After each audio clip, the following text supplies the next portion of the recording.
Hey guys, welcome to Entertainment Talk Nation. I'm your host Rob, and this video we're going to do the review of Almost Human.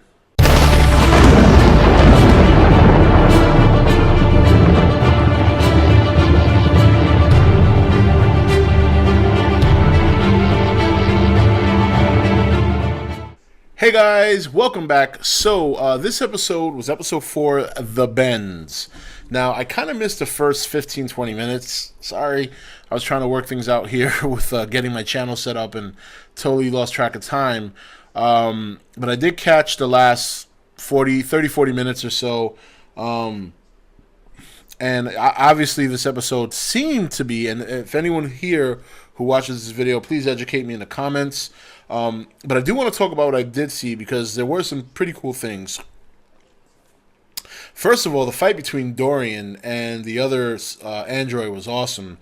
Obviously, Dorian was overmatched physically and strength-wise, but obviously Dorian's very smart. He's very fast, and I gotta tell you, I'm really getting into Michael Ealy playing Dorian, playing the android. I mean, I'm enjoying that a lot. I think he's really owning that character, and you know, it's interesting again to see the development between him and Kennex.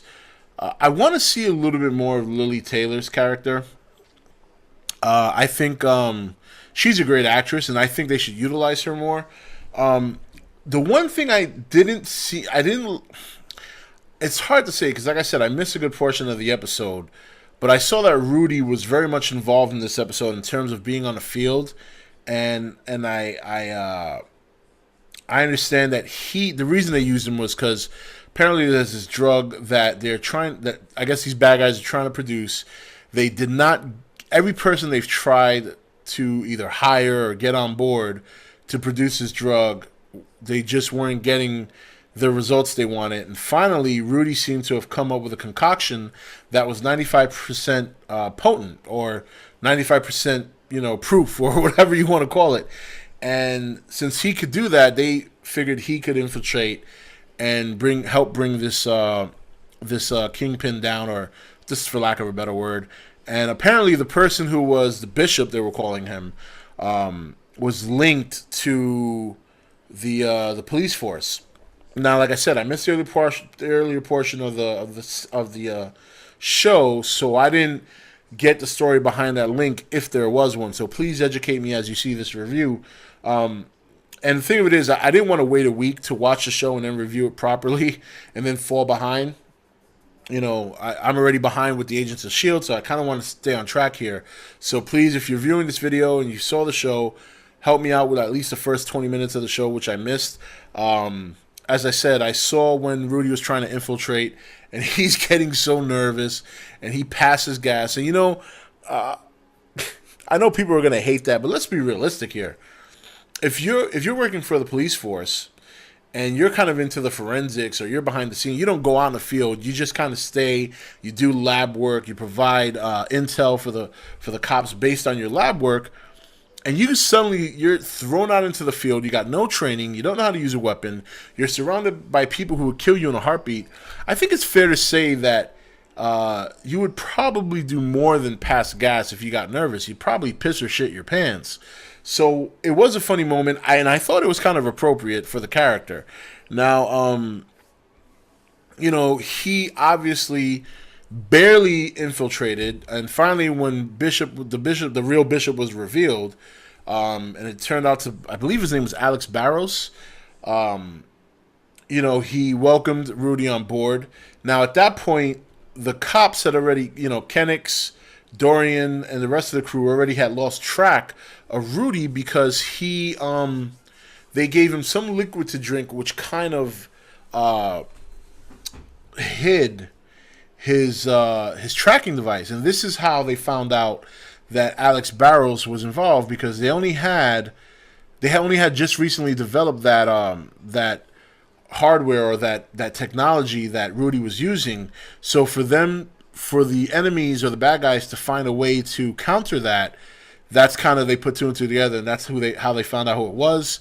They then used excuse me, they then tracked down Rudy and Barros to the location they were at. Rudy was called.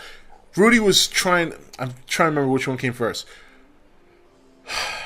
Agent Santos called Barros to give him news on some case or something they were investigating. She kept him on the phone long enough for them to trace his call. Then he found out about Rudy, obviously, when he was talking to or trying to call one of his henchmen, and they weren't picking up. And then he kind of started putting two and two together.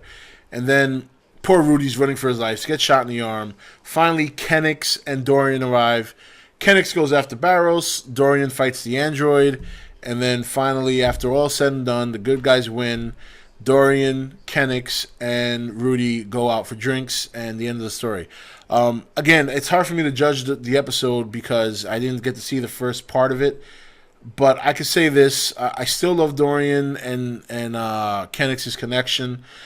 I don't know if I'm a big fan of Rudy having his own spot so early in the show. I really want them to focus on Kenix and Dorian because I think those are two very good characters. I definitely want them to focus more on Agent Santos. I think that's her name, right? Lily Tomlin plays Agent Santos. Let me just... Oh, excuse me. Sandra Maldonado. I don't know where I got Santos from. I think it's because I saw the yes before, and I still it still takes me time to remember all these names over time. So that's basically what I what I hope to see. Rudy's great. Don't get me wrong. He's kind of going to be like that slapstick character that's back in the precinct working on androids, but that's what I want him doing for now. I'm not saying that he doesn't have the capability to go off and do his own thing, but I think it's just, in my opinion, too soon. But it fit the story. He needed to be out there, and to me, from what I saw, it was a solid episode. Usually, it takes 5 or 6 episodes for a show to really get going. Agents of S.H.I.E.L.D. is a prime example of that because by the 5th episode is finally when it started getting good. This show, to me, has gotten off to a good start, but it's kind of leveled off now. It hasn't gotten better, but it hasn't gotten worse. It's been consistent, but I'm ready to see something big now. We're getting into the 5th episode next Monday. I want to see something big. They look like they got a pretty cool episode coming, so I definitely want to check that out. I don't know if you saw the preview, but it looks like somebody who reads minds and somebody who committed a murder but was in one place, and so it looks pretty interesting. So I'm hoping that's something big. But overall, when you have Carl Urban and you have Michael Ealy and you have them doing the fine jobs they're doing, that good acting can definitely keep you going. But it's going to get to a point where they're going to need to amp up the stories a little bit. I love consistency, but I also love to see things progressing in the right direction. This episode to me was just okay from what I saw. It probably would be better if I saw it from the beginning. I'm not sure. I'm going to leave that for you guys to let me know. But we'll see what happens next week. Next week's episode looks great. This episode seems solid. I love the fight scene with Dorian and the other android. That was cool. The storyline seemed pretty good with the little plot twist with Barros and all that. But again, I can't judge it fully because I didn't see the whole episode. But from what I saw, it looked pretty good. But I'm waiting for them to really bring it up a notch. But anyway, that's it for this review. I promise next week I will see the whole episode from the beginning. And, we'll see how things go from there. So anyway, guys, thank you for watching. And I will see you for the next episode of Almost Human.